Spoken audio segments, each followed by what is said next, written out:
I originally got interested in Peachtree Creek as a kid. We went hiking down the railroad tracks and trestle across Peachtree Creek, cut through the woods, and we found the old Decatur waterworks.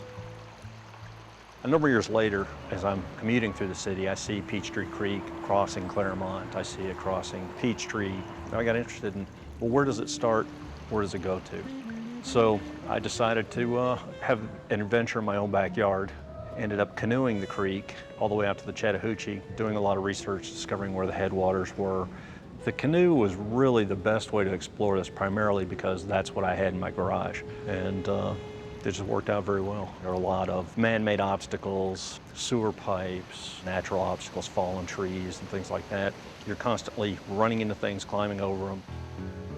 Originally, the book started out as a photo essay, and as I got into it and started to understand the history and the urban development around it, I really felt like I needed to write a text essay to accompany it. Then was fortunate to land some interest at Fernbank. Fernbank's in this watershed to be a venue for the photographs and also a lot of the materials that explain the history of the creek and the ecology. Quite honestly, when I started this trip, I really didn't know what I was hoping to discover.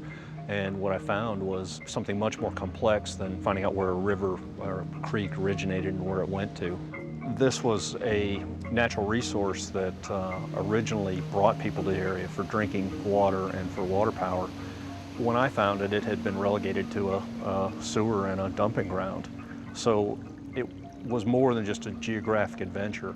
It really was an investigation of how a city had evolved around it, how it had changed from being something that brought people here to something that was an afterthought. What's happened over the last few years is there's been a lot of interest from the environmental community. They stepped up, the city has stepped up, invested in infrastructure and starting to repair some of the damage. So that's the direction we're heading in at this point, which is good news. You know, you turn on your tap, it comes from somewhere, you flush your toilet, it goes somewhere. The development that we're all engaged in has an effect on the flooding and the pollution that flows into the rest of the watershed.